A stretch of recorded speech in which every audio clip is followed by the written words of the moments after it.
श्री परम पुरुष नारायण भगवान की जय। श्री पुरुषोत्तम मास महात्म्य कथा 30वां दिवस।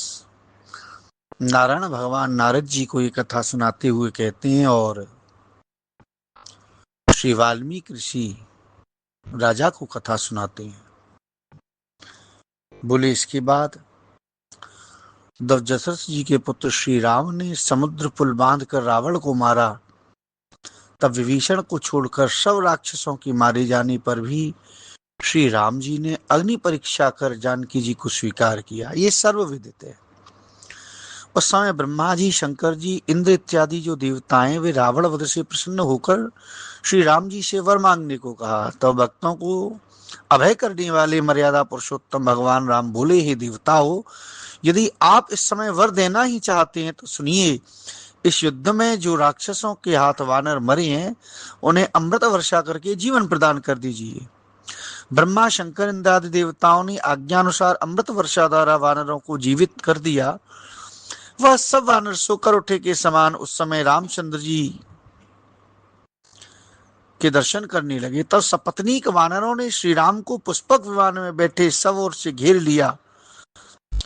तब प्रसन्न मुख कमल सदृश सपत्नीक श्री राम बोले, हे सुग्रीव, हनुमान इत्यादि मित्रों, आप सबने मित्रता का कार्य पूर्ण किया। अब आप इन सब वानरों को आज्ञा दें कि यह सब प्रसन्नता पूर्वक अपने अपने घर को जाएं, और मेरी बड़ी उम्र वाले वानर जिस जिस वन में जाकर रहेंगे वे वन फल पुष्प वाले सघन वृक्षों से भरे रहेंगे। वहां की नदियां स्वच्छ और मीठे जल वाली होंगी, इन्हें कहीं कोई रोक नहीं सकेगा। इस प्रकार भगवान श्री राम जी ने वानरों को आज्ञा दी और वानर आज्ञा पाकर चले गए। श्री राम जी की आज्ञा पाकर वानर जिस वन में गए वह फल फूल से परिपूर्ण और मीठे जल से परिपूर्ण हो गए।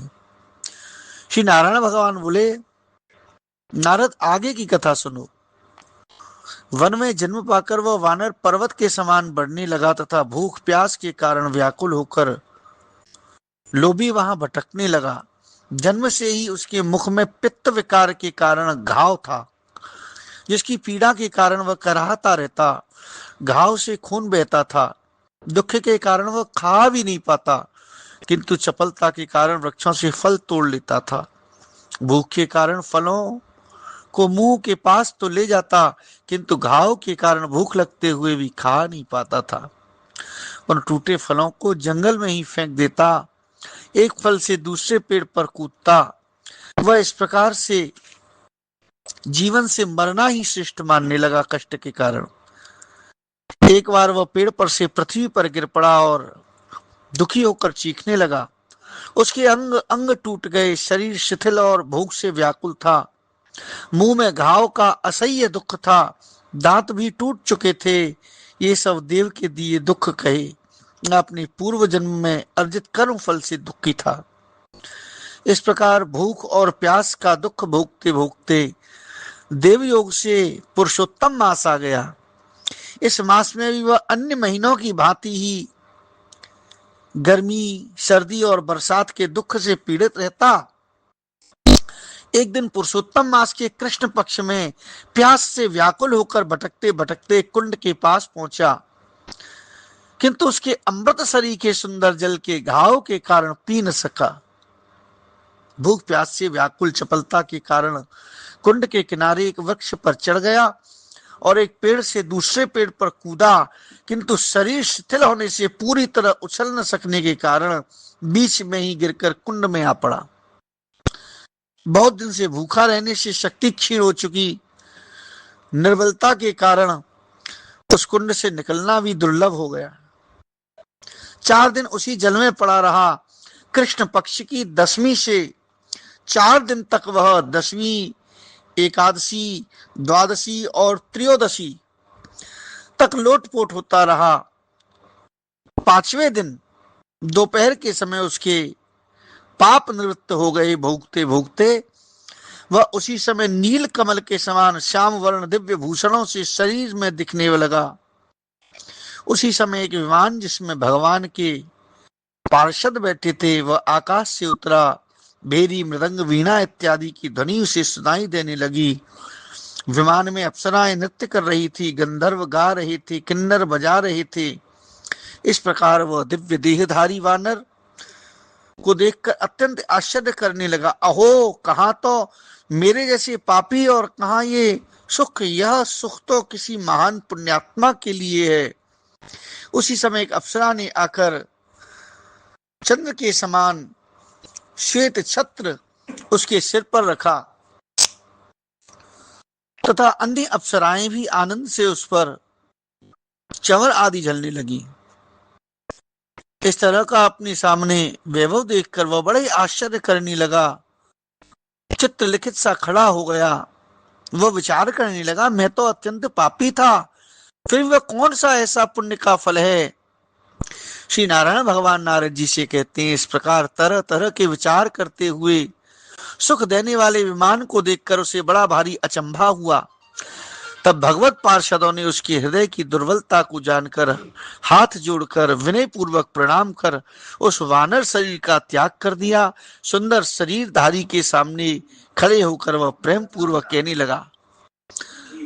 पुण्यशील सुशीला बोली, विभु, गोलोक के लिए अब आप चलिए। आपने विशेष स्थान पर श्री पुरुषोत्तम की शरण की प्राप्त की है, पुरुषोत्तम मास के नियमों का पालन किया है, आप देर न करें। जब करदम नाम के ब्राह्मण बोले, मुझे अपने अनेक कर्मों को भी भोगना शेष है, किस कर्म से छुटकारा पाकर गोलोक प्राप्त हो रहा है सो मुझे नहीं पता। ही हरि के प्यारे, यह दिव्य सुंदर शरीर मुझे किस पुण्य के कारण से मिला है, वह मुझसे कहिए। नारायण बोले, इस प्रकार पूछने पर हरिदूत बोले, हे प्रभु, क्या तुमको यह नहीं पता कि पुरुषोत्तम मास में धर्म साधन बहुत ही उत्तम है।